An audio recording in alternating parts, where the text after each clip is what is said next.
Hello friend. तो ये माउनो का मैंने PM422 ऑनलाइन परचेज़ किया है। अब मैं आपको इसमें ये बताऊंगा कि ऑनलाइन देखिए कितना मैनिपुलेट होता है प्राइस को लेके। वो चीज़ आपको क्लियर हो जाएगी। सबसे पहले तो मैं बता दूं, जो मैं रिकॉर्डिंग कर रहा हूँ ये मानो PM422 की ही आवाज़ है। ठीक है। और आपको यहाँ पे देखने को मिलेगा 2 से 2,500 का शॉर्टफॉल प्राइस में। लेकिन उससे पहले मैं आपको पूरी इसके अनबॉक्सिंग वगैरह दिखा दूँ कि क्या क्या है। ठीक है ना। जो मैं पहले अमेज़न में देख रहा था कि इसका प्राइस क्या है, फिर मैंने कहीं कंपैरिजन किया इसके प्राइस को, फिर मैंने ऑनलाइन कहीं पे भी देखा और फिर जाके मैंने डिसाइड किया कि मेरे को कौन सा लेना चाहिए। लेकिन लास्ट एंड में मैं सारी चीज़ें डिस्क्लोज़ करूँगा, आपको लेना चाहिए कि नहीं लेना चाहिए, और इसमें कैसे प्राइस को और कैसे हम टैक्स को सेव कर सकते हैं, वो सारी चीज़ें ही बताऊँगा मैं आपको। तो सबसे पहले तो मैं इसे बॉक्स को फटाफट से ओपन कर लेता हूँ इसको। ठीक है।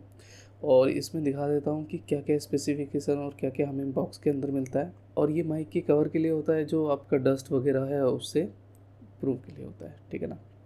अंदर में आ जाते हैं तो सबसे पहले हमें ये देखिए एक मेन्यू कार्ड मिलेगा। ठीक है।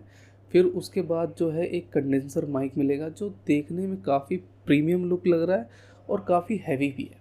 मतलब ओवरऑल देखें तो रेटिंग के हिसाब से काफ़ी बढ़िया है। Condenser mic plug and play है, जिसमें इसमें सबसे इम्पॉर्टेंट चीज़ ये है कि जिस तरह मान लो इन दी मीन टाइम कोई रिकॉर्डिंग टाइम में कोई आ गया तो आप उसे म्यूट भी कर सकते हैं। ठीक है। और बाकी यहाँ पे देख लेते हैं, मेड इन चाइना लिखा हुआ है। ठीक है। बाकी लुक अगर आप देखेंगे तो प्योर मेटल का एकदम प्रीमियम लुक दे रहा है ये माइक। ठीक है। माउनो का।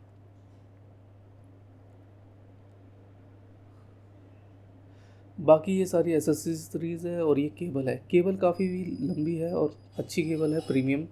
और बाकी ये सॉक माउंट है आपका, और बाकी ये सारे टेबल स्टैंड्स हैं आपके। ठीक है। तो चलिए इसको इंस्टॉल करता हूँ मैं, और इंस्टॉल करके दिखाता हूँ कि हम इसे कैसे इंस्टॉल करते हैं। ओके गाइस, तो ये हम अपने टेबल्स में आ गए हैं। अब यहाँ पे ये जो हमें टेबल स्टैंड का दे रखा है, इसको सिंपली आपको करना क्या है कि इसका सबसे नीचे वाला देखेंगे रोटेट करने वाला जो है, ये आप किसी भी एंगल पे आप रोटेट कर सकते हैं। मतलब 130। अब देखिए मेरे टेबल के कोने पे कितनी कम स्पेस है, लेकिन फिर भी मैं इसे रोटेट करके यहाँ पे टाइट कर दूंगा तो ये बड़े प्यार से इसमें रोटेट होके टाइट हो जाएगा। ठीक है ना। अब जैसे मैंने फिक्स कर दिया है तो सिंपली आप स्टैंड पे जो लेके आएंगे इसको, ठीक है ना, इसको यहाँ से लूज़ करके आपको इसके अंदर ऐसे सिंपली एंटर करेंगे तो ये पूरा अंदर चला जाएगा। ठीक है ना। फिर उसके बाद हम करेंगे क्या कि इसको वही सिंपली अपना टाइट कर देंगे।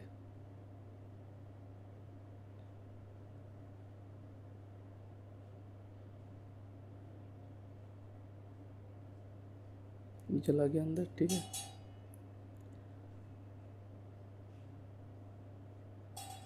और यहाँ से मैं इसको टाइट कर दूँगा। लेकिन इसमें एक फ्रेंड मैं आपको इम्पोर्टेंट चीज़ बताऊँगा। अगर आप ख़रीदना चाहते हैं, ठीक है, तो कहीं पे भी आपका सेंट्रलाइज़र और मान लो पीसी है आपका, और बार बार आप इसे मूव, मतलब टेबल के माइक अपने फ्रंट से आगे पीछे नहीं करना चाहते हैं, तो आपके लिए स्टैंड है। लेकिन अगर आप बार बार इसे मूव करेंगे तो ये आपके लिए स्टैंड नहीं है। ये चीज़ मैं आपको रिकमेंड करूँगा। मेरी बात ध्यान से सुनिएगा जो मैं कहना चाहता हूँ, क्योंकि मैंने ये चीज़ फेस करी है, इसीलिए वो चीज़ मैं आपसे शेयर कर रहा हूँ। ठीक है। अब ये जो अपना सॉक माउंट्स का है, आप देखेंगे यहाँ पे लैच दिया हुआ है, तो यहाँ पे मैं अपना लैच वो सॉक माउंट लगा दूंगा, और सॉक माउंट लगाने के बाद फिर हम इस पर अपना माइक लगा देंगे। यहाँ पे सॉक माउंट लगाने से पहले अगर आप चारों बगल देखेंगे, एक छोटी सी रबड़ लगी हुई है। जिस तरह प्रेशर कुकर में रबड़ होती है ना, जस्ट लाइक वैसी रबड़ मिलेगी आपको इसके अंदर। सॉक माउंट लगाने से पहले आपको वो रबड़ लगाना ज़रूरी है, तभी उसके बाद, और इसको सिंपली एंटी क्लॉकवाइज इस माइक को लगा के आप रोटेट कर दीजिएगा, और जो भी है करीबन 5-6 बार रोटेट कर दीजिएगा तो ये हो जाएगा। लेकिन रोटेट होके एक फिक्स पे टाइट नहीं होगा। क्यों नहीं होगा?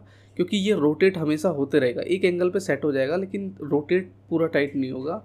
इसलिए क्योंकि हम माइक जो हम यूज़ करते हैं वो रोटेट के लिए ढीला रहता है थोड़ा। ठीक है, उतना फिक्स नहीं रहता है। अब यहाँ पे आप देखेंगे कि ये हमने तो लगा दी, ठीक है ना। अब मैं सिस्टम के आके बैठूंगा तो सिस्टम के आगे बैठने के बाद कभी आगे लेके आना है, फिर कभी पीछे करना है या पीछे देखना है। ठीक है। तो इसका डिसएडवांटेज मैं आपको बाद में बताऊंगा कि क्या रीज़न है। ठीक है ना। तो ये मैंने पूरा एकदम सेटअप कर दिया है इसका। ठीक है ना। अब इसमें यह है कि इसकी वायर का मैं आपको दिखाऊंगा।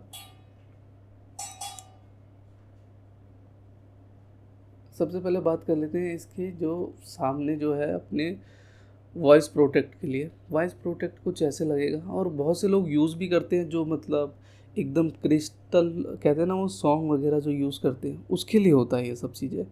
तो आप चाहें तो इसे यूज़ कर सकते हैं। वैसे प्रेफरली अगर मैं use in the mean time जो आप रिकॉर्डिंग कर रहा हूँ उसमें मैं यूज़ नहीं कर रहा हूँ ये, ठीक है। तो ये इस तरह कुछ अपना ये इंस्टॉल होता है यहाँ पे। सिंपली इसको रोटेट करके और इसको आगे लगाती है, ठीक है। तो ये माइक का स्टैंड वगैरह फ्रेंड मैं आपको ये बता रहा हूँ, ये उन लोगों के लिए है, ठीक है, जो अपना सेंट्रलाइज है, मतलब एक जगह माइक फिक्स है तो फिक्स है। अब उसे कोई टच नहीं करता, कुछ नहीं करता। आप मान लो सिस्टम पे स्टडी भी करते हो, ठीक है, और इन केस मान लो आप सिस्टम पे कुछ और मूवीज़ वगैरह या ये सब भी देखते हो, तो नेचुरल सी बात है कि आप माइक को हटाओगे फिर दोबारा मूव करोगे, हटाओगे। तो आप ये देखो कि एक दिन में कितनी बार हो रहा है और कितने टाइम पे हो रहा है।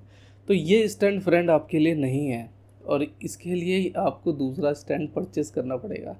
क्योंकि ये माइक मैं हकीकत बताऊं तो ये माइक मेरा रात में गिर गया था। देखो जिस तरह मैंने यहाँ पे मूव कर लिया और मूव करने के बाद ये इधर आ गया।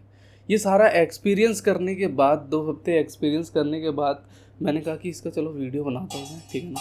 ये ऐसे रोटेट करने के बाद ये है कि थोड़ा वाइब्रेट हुआ या फ़ैन चला तो कुछ भी हुआ तो ये नीचे गिर गया कंडेंसर माइक। हालांकि माइक को कुछ हुआ नहीं, लेकिन वही चीज़ मैं बता रहा हूँ कि अगर आपको सेंट्रलाइज करना है तो आपके लिए स्टैंड ठीक है, लेकिन बार बार इसको जब मूव करेंगे ना, बेकार है एकदम। मतलब मत यूज़ करिएगा, मैं आपको सिंपली बता रहा हूँ। बाकी वॉइस जो आप रिकॉर्ड कर रहे हैं वो तो आप मेरे को कमेंट में बताइएगा कि वॉइस कैसी आ रही है इसकी आवाज़, ठीक है ना। तो चलिए अब इसके पहले तो साउंड टेस्ट कर लेते हैं कि इस पर साउंड टेस्ट में कैसी होती है, ठीक है। अब जैसे मैंने यहाँ पे मैं आ गया हूँ OBS स्टूडियो में। अब यहाँ पे मैंने रिकॉर्डिंग स्टार्ट कर दी तो देखिए हल्की हल्की रेड लाइन टच कर रहा है। तो माइक के अंदर ऑप्शन होता है, उसको आप कम ज़्यादा कर सकते हैं। सपोज़ दैट कि ये माइक का है, अब मैंने इसको पूरा फुल कर दिया यहाँ पे, तो आप देखेंगे मेरी आवाज़ जो है रेड लाइन को टच कर रही है, ठीक है। अब मैं इसको थोड़ा सा 20% मैंने इसे कम कर दिया, तो यहाँ तक आवाज़ आ गई।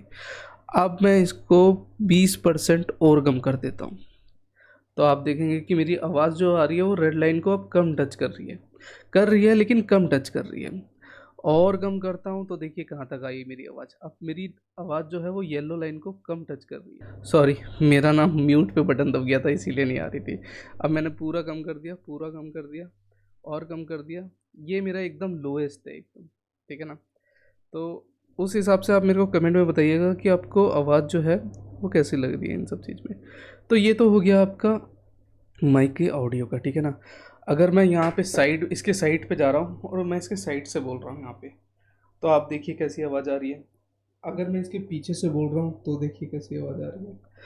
और यहीं पे मैं बोलते बोलते मान लो लेट से मैं थोड़ा पीछे हो जाता हूँ या थोड़ा सा रिलैक्स फील करने की कोशिश करता हूँ, अब मैं थोड़ा सा पीछे हो गया हूँ यहाँ पे, तो यहाँ पे अब कैसी आवाज़ आ रही है। तो कंडेंसर माइक के कहीं ना कहीं अपने फीचर होते हैं जो आपकी रोटेट 360 नहीं या सामने की 90 डिग्री पे आपकी आवाज़ को कैच करता है, ठीक है। तो उसके लिए बहुत सी सारी चीज़ें होती हैं। जिस तरह आपका रूम है तो रूम में आपका इको टोन टाइल्स लगी होनी चाहिए। तो ज़्यादा डीपली जाऊंगा तो बहुत हो जाएगा ये सब, तो आपको पता होगा कि क्या चीज़ होता है, ठीक है ना। जिस तरह साउंड प्रूफ पार्टीशन वगैरह वॉल्स होती हैं, ठीक है। तो ज़्यादा देरी नहीं करके साउंड का तो टेस्ट कर लिया, अब मैं आता हूँ इसके प्राइस पे। तो अब चलो प्राइस पे हम इसको डिस्कस कर लेते हैं। You last purchase this item 23 मार्च 2024। अब यहाँ पे प्राइस देखिए 5739 है, जिसमें इन विदाउट GST 4863 का है। तो मान के चलिए आप मोटा मोटी ये है कि 1000 रुपये आपका GST का है, ठीक है ना। जो है इसमें बताया है ज़ीरो लेटेंसी के साथ में है। बाकी आप देखेंगे कि इसको फ्रंट से कैसे, ऊपर से, यहाँ से नीचे से कैसे आप इसे रिकॉर्ड कर सकते हैं, ठीक है ना। ये मैंने बुक किया लेकिन ये मेरे को पता है फ्रेंड डिलीवर्ड नहीं हुआ। उसने करा क्या, डीलर ने कैंसिल कर दिया। और ये 5739 का जो प्राइस का, सेम प्राइस का ये जो है मैंने जो परचेज़ किया, अगर आप देखेंगे यहाँ पे तो यहाँ पे आप देखेंगे कि मैंने 3989 का किया है परचेस। सेम ब्रांड है, सेम सब कुछ है। अगर मैं आपको इसकी इनवॉइस भी दिखा देता हूँ तो आप इनवॉइस इसकी देख लीजिए, इनवॉइस से भी आपको पता चल जाएगा। मैं डाउनलोड इनवॉइस कर लेता हूँ, ओपन करके दिखाता हूँ आपको मैं। यहाँ पे मैं इसे जूम कर लेता हूँ, तो जूम करके मैं दिखाऊंगा कि ये देखिए ये प्रोडक्ट है, सेम है। और ये देखिए 3898 का ये मैंने परचेज़ किया है फ़्लिपकार्ट से। ये अमेज़ॉन पे जाऊंगा तो कितने का दे रहा है, 5739 का। तो देखिए जो ऑनलाइन प्रोडक्ट मिलता है ना फ्रेंड, इतना ज़्यादा मैनिपुलेट होता है प्राइस का जिसका कह नहीं सकते। क्योंकि देखिए उसमें क्या क्या चीज़ें ऐड हो गया। उसमें हो गया कि जो प्रोडक्ट बेच रहा है उसका कमीशन हो गया, जो जहाँ पे प्रोडक्ट रखा जा रहा है उसका रेंट हो गया, सर्विस टैक्स हो गया, सारी चीज़ें हो गई इंक्लूडेड। तो वो सारा बेयर किसको करना पड़ता है, जो बायर है, वो सारी चीज़ें उसको देनी पड़ती है। तो हम उससे क्यों लें, हम प्रोडक्ट उससे लेना जो मैन्युफैक्चर है, ताकि दो पैसे हमें बचे और वो कमाए, ठीक है ना।